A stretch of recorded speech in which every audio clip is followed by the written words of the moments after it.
eye on both of you, so I'm not going to call them right on the line. Touch them up. Suerte, combate.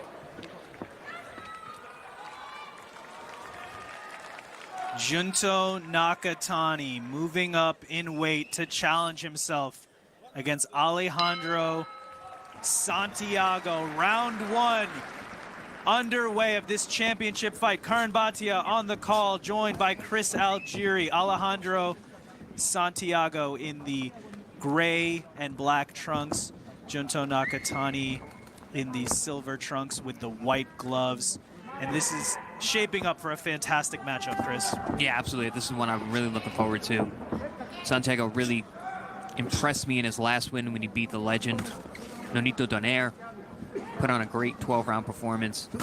This is Nakatani's first fight at this weight class, so not only just moving up, not only just fighting in a world title fight, not only that, but he's fighting a very, very tough champion in Alexandro Santiago tonight. And Junto Nakatani listed at 5'8", so he's tall for this weight class. He actually started his career, Chris, at 104.25 pounds, which is actually very incredible. Yeah, I mean, it's incredible even now. Here, 5'8" at 118 pounds. You know, and you see that long body, long torso, very wide stance, which is always interesting to me that Nakatani can get the power that he gets, even though he fights out of that wide stance the way he is. And there we saw the left hand come in. Nakatani uses the right hand to blind his opponents, and it's that long left hand, sometimes to the head, sometimes to the body. We saw him throw it there again, and it's a very dangerous weapon. Yeah, he's very explosive too, so you know, the blinding lead hand and then that big power and follow up in the left hand. I'm curious to see how he carries that power here into this new weight class. Santiago's not known as a puncher, but he is a physically bigger man. He's been in this weight class for a longer amount of time. A little clash of heads there. And just in terms of sheer grit and determination, Alejandro Santiago taking out Nonito Donaire. It wasn't easy. He really had to dig deep. And we mentioned he was also going through some personal turmoil. His house burned down. His wife and kid were in danger. They got out okay, but that wasn't easy to deal with in terms of the preparation for him in that fight. No, he was cut over both eyes in that fight. Took some big power from Nonito Donaire, who's got legendary power early on, but it was his work rate and his engine that won him the day in that night. Let's see if he can bring that same energy and effort here tonight against Nakatani. And his heart and his will, tough as they come, and that's why this is such an intriguing matchup. Both fighters coming from humble beginnings. Both fighters hungry with determination and will, and that's why they've reached this position and this moment. And just you can see the size difference, Chris. I mean, it's very apparent, and that's going to make for a truly interesting dynamic in this championship fight. Yeah, absolutely. You see those long legs, that wide stance. You know, I always say Nakatani reminds me of a praying mantis in the way that he stands. He's got those hands up high. He's got those legs spread wide. He's able to counter with explosiveness and good reactions. Here we're seeing that all on display. Nakatani listed at 5'8", Santiago at 5'3". Nakatani with the 69 1/4 inch reach.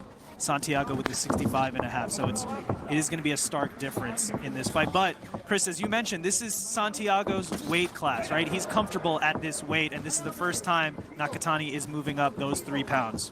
Yeah, you saw that attempted counter uppercut from the outside from Nakatani. I had mentioned last round that he draws a line in the sand, and then as you cross that critical distance line, he'll let that left hand go like that, whether it be an overhand left like that or the uppercut, which you saw a few moments ago. And not only is it an electric, lightning-fast left hand, but he uses the right to blind you. So it makes it all that more tough to defend against it. Yeah, absolutely. I mean, you see him landing that jab over the top consistently. Boom, and he puts that left hand right behind it. Lightning quick. Oh, and don't forget about those uppercuts. I almost forgot about those. I don't know how, because of the Maloney fight, he couldn't miss with either hand the uppercuts, but that's a very dangerous weapon for him. Being so tall, everyone has to kind of crouch to get in, which opens them up for uppercuts up the middle.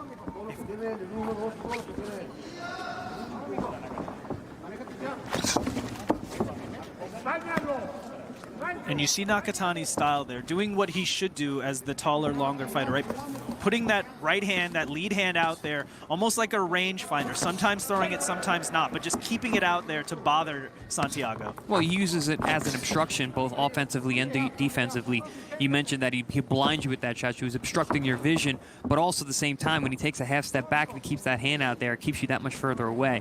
So he's either obstructing your vision or your movement with that lead hand, and he wants to unveil that left power shot.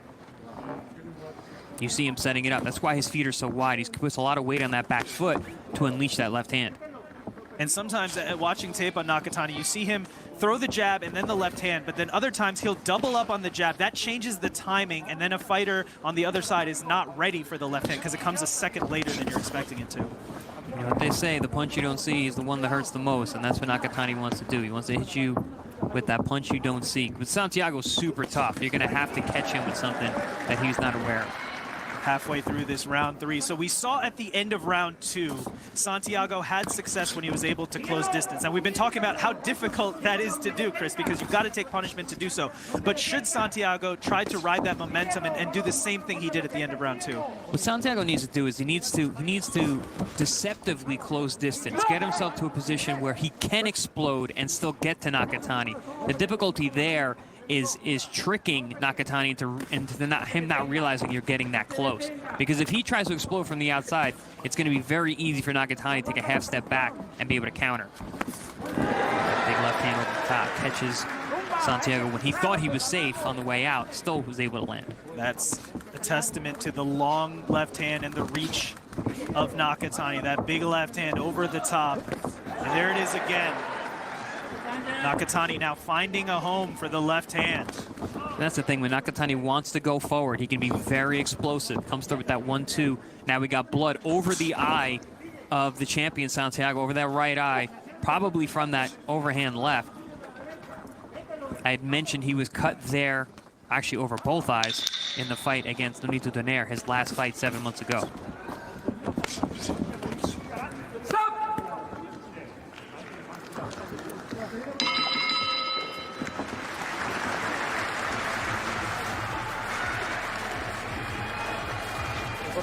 It really just plays into what we've been talking about in terms of Alejandro Santiago's toughness, and we saw the cut open up, and that's part of the way that he fights, with will and determination.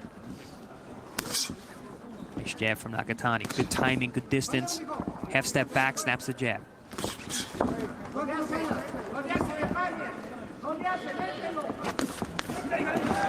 Left hand gets through again for Nakatani. And that time it was more in the looping fashion. So that just adds another variable to Nakatani's attack. Sometimes that left hand is straight, sometimes it's looping, and you really never know. And of course the Maloney fight, which we showed highlights of, that was the looping left hand where he knocked out Maloney in spectacular fashion. Yeah, but we saw there, as soon as he threw that looping shot, he got into dangerously close position, and that's where Santiago fired back with his overhand right. So Nakatani has realized, okay, not yet. I can go to the looping punches later, but I got to stay long. I got to stay straight for now. Good right hand from Santiago over the top as Nakatani throws the left uppercut from too far away.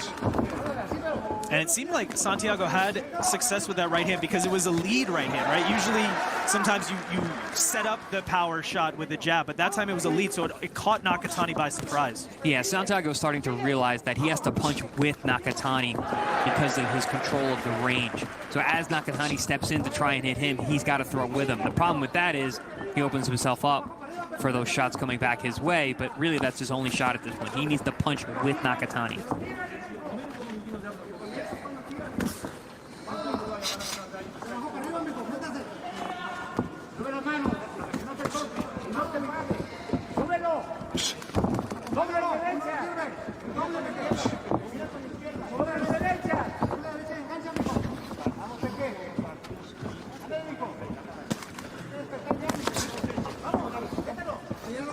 .45 seconds to go in round 4. Junto Nakatani working the jab, working at distance. Alejandro Santiago, the champion, trying to close distance and find openings on the difficult Junto Nakatani.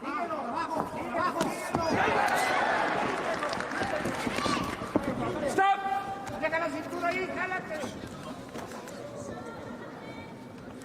And we do have open scoring in this fight. All three judges have given every round so far to Junto Nakatani, 40-36. So a huge advantage for the challenger, Junto Nakatani, Chris. Yeah, that's a good start. I mean, I wouldn't know how else you could score it at this point.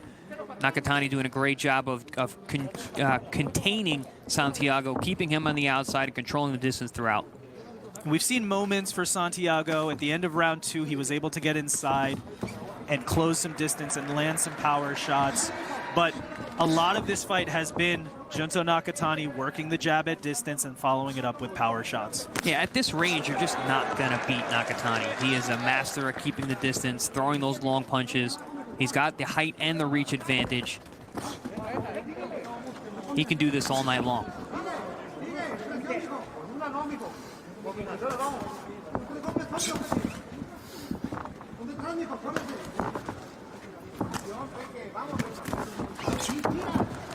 Clash of heads there.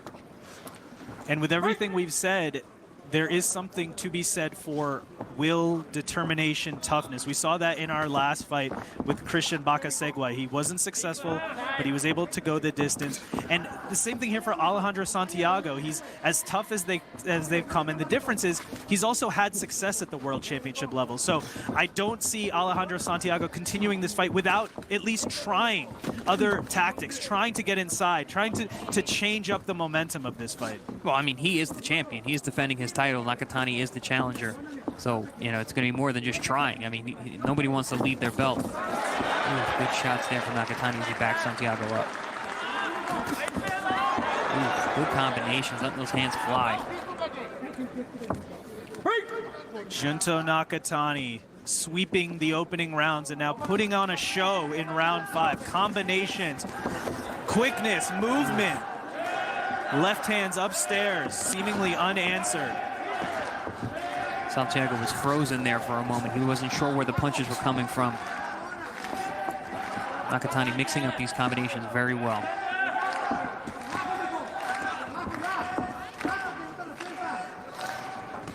So far, according to open scoring and what we've been seeing here, it's been all Junto Nakatani using that height advantage, that reach advantage, working off the jab, working off of movement, and Alejandro Santiago looking to make adjustments, looking to get inside. Looking to no avail so far here in round. Whoa! Huge left hand by Nakatani drops the champion, Alejandro Santiago, in round 6. You know, I'd mentioned multiple times he was going to have to hit the champion with a shot that he didn't see or anticipate. Santiago did not see that punch coming. Straight left hand right down the middle. Beautiful shot. Catches him on the point of the chin, put him down. And here comes Junto Nakatani. Oh. Right hand. Down goes Santiago again. This time it was the right hook that caused damage to drop Santiago for the second time. I think the corner stopped it. Yeah, yep, that's it. That's the end of the fight. Junto Nakatani, the challenger, now champion at bantamweight with a 6th round TKO win over Alejandro Santiago. That was very impressive. Junto Nakatani is very special. I am super impressed. I was very high on Santiago. This is a tough fight, like I mentioned, moving up in weight, moving up right into a title fight, right against a very tough champion, and to put him away that way, wow. Shutout and then a 6th-round stoppage, super impressive. He dared to be great. Undefeated Japanese phenom Junto Nakatani does it again. Highlight reel knockout, and now world champion in another weight class. Sky is certainly the limit for Junto Nakatani. That man is special, absolutely.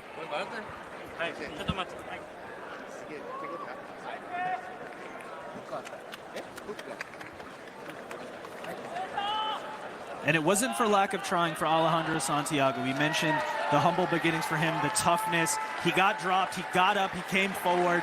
But Junto Nakatani was just too much. There's too many weapons there for the challenger tonight. Yeah, no, I mean, it was a big ask for Santiago. You know, Junto was fighting really well at distance tonight, controlling the pace and the range perfectly.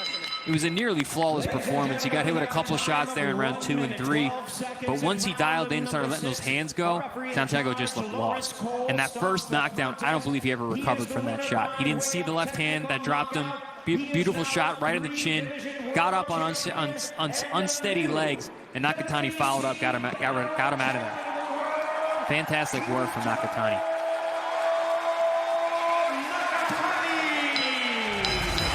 And I get the feeling Team Nakatani is not surprised at all by the way this